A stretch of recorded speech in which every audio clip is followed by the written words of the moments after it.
What's up, Broncos country? Welcome back inside the Centura Health Training Center for another episode of Broncos Now. As always, I'm your host, Sydney Jones, and coming up on today's episode, the Broncos held their final OTA practice. We'll hear from head coach Sean Payton, wide receiver Courtland Sutton, and more coming up.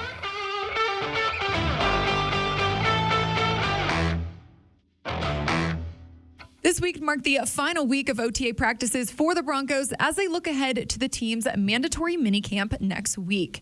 Head coach Sean Payton said next week practices will be similar to the past few weeks, except a little bit longer. And head coach Sean Payton believes this team has had a lot of progress this offseason. There's been a lot of progress with their strength and conditioning and a lot of progress relative to what we're putting in. And then just emphasizing, how easy it is to slide backwards all of us know if we get, in a training routine or a diet, and so the significance of this continuing, but in a more organic way with those guys being at home. The break is healthy for the coaches as well. Everyone knows when we come back, it's like getting on an aircraft carrier for 6 months. Last week, we heard Justin Simmons talk about how educational Sean Payton's practices are. In this offseason, throughout these OTA practices, Coach Payton has put a big emphasis on different end-of-game and end-of-half situations and getting specific with the details. There's a board where there's 43 things that are unique end-of-game, end-of-half, sometimes middle-of-the-game situations that they may come up once every 4 weeks, maybe once every 2 years. And so we begin teaching those, and not just to those involved. Like in a perfect world, the whole bench is going to know what to expect at the end of a game in a certain situation. So we spent all of the walkthrough, you guys saw it, on about 8 different situations. Training camp each day, we'll take 2, we'll review. They have to know those cold, and they have to know what we're thinking so that when they come up, we can execute. And if you don't address one because it doesn't come up until every 2 years, then you're going to be faced with it, and no one's going to know what to do. So it's really just trying to get really specific with the details of certain game situations that actually happen. We have video of it, and we have statistics of it, and then what's the strategy when it happens. Both wide receiver Courtland Sutton and inside linebacker Josey Jewell spoke on that level of detail. Coach Payton being a guy that has been very firm on his emphasis on the attention to detail, whether it's pre-snap penalties, whether it's, guys staying back when we're running plays, everything to him is very intricate. There's a reason, a rhyme and a reason to everything that he's doing. And for us to be working on situational football as in depth as we are in OTAs is amazing. It shows us that, he understands and knows, what to expect when we get into these games. There's going to be no waiver. There's going to be no question marks. Everyone understands that, he knows what he's doing. We're all going to be on the same page, and we go out there and execute. This is definitely very detailed, very specific to things, which is great because, you think about the NFL games, they all come down to a one-score game usually, and a lot of it come down to 2 minutes. So that's a huge priority for us, ending the game on the right note. And the specific situation of whether you're down 3, up 3, down 6, stuff like that. Thursday was the first time the media spoke with Courtland Sutton since those offseason trade rumors arose a few months ago. Sutton spoke on them and discussed how happy he is to be here in Denver. It's flattering to, that other teams, see me as a guy that can, come in and be a guy for them. I love that, I'm here. This is where ultimately you guys know that I want to be at. This is home. Been able to come here and, continue to build, the things that we're aspiring to get to. Coach Payton coming in, bringing the coaches in that he's brought in, bringing the guys in he's brought in, and everybody's bought in and ready to take this thing to the next level. There's been a lot of change this offseason, but I think it's safe to say that the offensive line room has seen the most of it. Head coach Sean Payton referred to that room as an episode on the show Home Makeover. Tackle Garett Bolles talked to the media this week and discussed this new offensive line and how they're already gelling. I'm going to be honest, this is the closest group I've been around because everyone's a dog. Everyone's hungry. Everyone wants to win. You know, speak myself, I've been here for the past 7 years, and so I want to win, and it's all about winning. We brought 2 dudes in that wants to win. It's about football, family, picking each other up. The O-line, you know, sets the tone, and that's just what it is. So when we set the tone, the rest of the team will follow. And last but not least, looking at this defense, Jewell talked about defensive coordinator Vance Joseph's scheme and how it's been working with him. Straightforward dude. You know, he's going to tell you exactly how he feels, and that's how I felt about the last couple DCs too. But very communicative about stuff. Likes to get it out there. If you have questions, he loves to answer them and loves to talk about that. So I feel like everybody has a good connection with him. A very personable guy. You can talk to him easy. And that's the best part about it. Joining me now here inside the Broncos podcast studio is fellow Broncos team reporter Phil Milani. Phil, OTAs are in the books. Yeah. Last practice on Thursday. Went by very quickly, I feel like, this year. Fast. Yeah. It really did. But, you know, mandatory minicamp is next week. We'll have 3 more practices as well. And Coach said it's going to be pretty similar to OTA practices, just maybe a little bit longer. Yeah, and he also kind of just talked overall that he felt like the team made a lot of headway with strength and conditioning. He hopes that the guys, when they break next week, will continue to maintain that, and then that way they can come back and be ready to go for training camp. Definitely. Yeah, Phil, on Thursday, there was a lot of talk around, you know, situational football and, you know, how Coach has really put a big emphasis on, you know, different end of game, end of half situations during these OTA practices.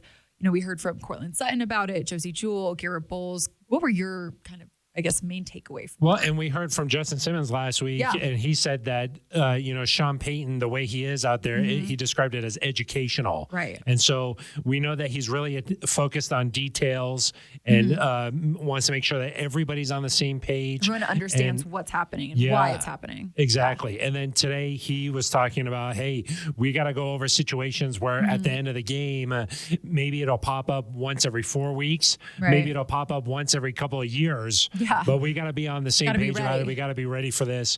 And even Josey Jewell said, look, a lot of games in the NFL come down to one possession.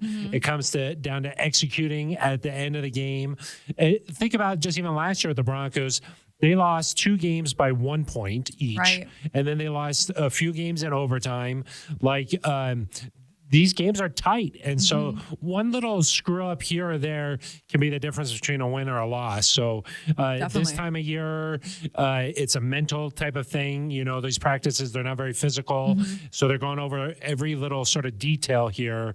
And that includes end of game stuff, you know, Hail Marys, you know, how do you handle that as a defense? How do you try to execute as an offense? You know, you got to go over these things. And even Coach Payton, he was saying, look, it's the guys on the field that need to know what they're doing, but ideally everybody on the bench will know what's going on. And we saw them spend a lot of time doing that today in practice. Yeah, great to start that so early in the year. And I know Courtland Sutton, he said that he thinks they're alerting up to 75 different situations or something like that. Somebody said 42, I think, today, 43. And then, he said overall it's more than 70. So, there's a lot. There's a lot. When you think about a game of football, though, there's like so many weird situations that come up. You're like, do we have a timeout? No timeout. Do we need a field goal? Do we need a touchdown? You know, what's the situation? Where are we on the field? You know, there's just so many things you got to know. Hey, if I get down and we're trying to bring special teams out, hand the ball to the referee. Don't throw it to him. Don't just put the ball down. All these kind of things you got to go over in order to execute crisply when you're in the moment. And you don't want your nerves to get the best of you or anything like that. You got to know exactly what you're doing. So. Definitely. Yeah. Well, it was great to hear from Courtland Sutton too. Yeah. We haven't heard from him this offseason, especially since, you know, all of those trade rumors sparked. You know, of course, he was asked about that in his press conference today. I liked what he said, though. You know, of course, everyone wants to be wanted, but he's so happy that he's here at home. Yes. He said, that he thought it was nice that, you know, other teams felt like he could add, he could add something to their rosters, but he was happy to be back here. I think, though, personally, I would imagine it's got to be tough when your name's out there, you know what I mean? And then you're not really talking to your agent, hey, what's going on? Or do they not want me? Or, you know, what's going on? So hopefully that stuff is in the past for him, and now he's able to just focus on football. And I think though when you look at it, and he was asked about it too, Right. there's a lot of depth in that wide receiver room. A lot. There's a lot of talent. I mean, Sean Payton was asked about Jerry Jeudy today and how explosive he is what he was talking about. So there's a lot of guys in that room, especially with Tim Patrick coming back from injury. So it's going to be interesting to see what the Broncos do there just after training camp and the preseason. There's a lot of talent there, and we know what Courtland Sutton's capable of. Oh, yeah. When he's healthy. A few years ago, 2019, he had that big season. Pro Bowl season. And you're like, wow, this guy's going to be a star in this league. Unfortunately, he gets injured. And the last 2 years, I know he hasn't played as well as he wants to. So hopefully, with a new coaching staff in here and this offense can play a little bit better, and that'll help Courtland Sutton too. So I think we all really like Courtland Sutton, the guy too. So you get to know these guys and their personalities, and we just want the best for Courtland Sutton, I think. But it is going to be interesting to see what they do in that room. You keep 5, 6. Maybe another returner or something. I don't, but Mims kind of does it. It's just going to be really interesting to see what they do. It will be. And competition's good. Competition's healthy. Get the best out of everyone. Sutton said that, competition brings the best out of everybody. But, that room was already really loaded. And then they used their first draft pick on Marvin Mims Jr. Right. So, that's going to be definitely something to watch during training camp. For sure. Well, Phil, seems that Garett Bolles is doing really well too. We heard from him this week for the first time in a while, especially since he broke his leg last season. He says he's feeling good, kind of that look good, feel good type of mindset. That's what he said, Yeah, I love that. Yes. Because Garett Bolles, he had been so durable his entire career. Then he breaks his leg last year. So you're like, okay, how are you going to handle this? It's a long rehab process. Right. I think he only played in 5 games last year or something like that. So, yeah, I think it was the Colts game. So week 5, yeah. So good to hear from him. Good to know that he attacked that rehab the way he did. And he was asked about, hey, what do you think about the offensive line and where Mike McGlinchey coming in, Ben Powers, and he said he's really super excited about that. So seems like the chemistry there is already working, already the forming. last few years, he played again right next to Dalton Reisner. So now he's going to be playing next to Ben Powers. So there's going to be an adjustment there, and hopefully they're working on that chemistry and they'll get all that stuff put together. And he said he was excited about the offensive line, and we'll see. We know Garett Bolles is another guy where that 2020 he was second team All Pro. Yeah. He was able to kind of have his game all come together, and then last couple of years not quite the same version of him. And true. He's been injured. So he had the injury last year, and then the year before that it wasn't quite as good as 2020. So hopefully he can regain that, because when he's on his game, he's really good. So, the holding penalties had sort of plagued him all the way up until that 2020 season. He cleaned that up, and then boom, he's really good. So, hoping to see that, Garett. Yeah, exactly. And it's hard, I think, in the NFL when your position coach changes a lot. Yeah. You know what I mean? Definitely. So he's been going through that too. So, he's got a new position coach coming in now, a guy who played in the league for a long time. So, hopefully it all comes back and he can regain that form. And Garett Bolles is another guy that we've gotten to know over the years. And you hope that he does well as well. Of course. Well, it seems like this offseason, the main theme has really just been resetting and kind of forgetting what's happened really the past couple of years, but last season specifically. I think that's going to be really good for this team to just it does move feel past, like that. move forward. When we were out of practice today, I was thinking gosh, last year at this time, there was so much excitement around Russell Wilson being out there and being like, hey, Russ is in orange and blue and he's out of practice, and this offense is going to be so good. And that was sort of the vibe. Now this year, you don't even notice that Russell Wilson's out there. He's just part of the team, Right. And I think the buzz this year has been about Sean Payton coming in and, the standard and the culture change that he brings. And part of that is sort of adjusting your mind frame and understanding what the offseason is about. Right. It's not really about building up all this hype for the regular season. Right. It's about just putting in the work, going about your business, trying to get better. And the other thing that Sean Payton brings is like there haven't been that many questions about like, oh, how are you installing the playbook, or like how are these guys picking these things up, or like. Right. Whereas in the past, there's always like, oh, how's the offense coming along? And you got like last year, like I remember Tim Patrick was talking about how complicated it was and how they were bringing stuff with what Nathaniel Hackett did in Green Bay and what they were doing with Russell Wilson and merging.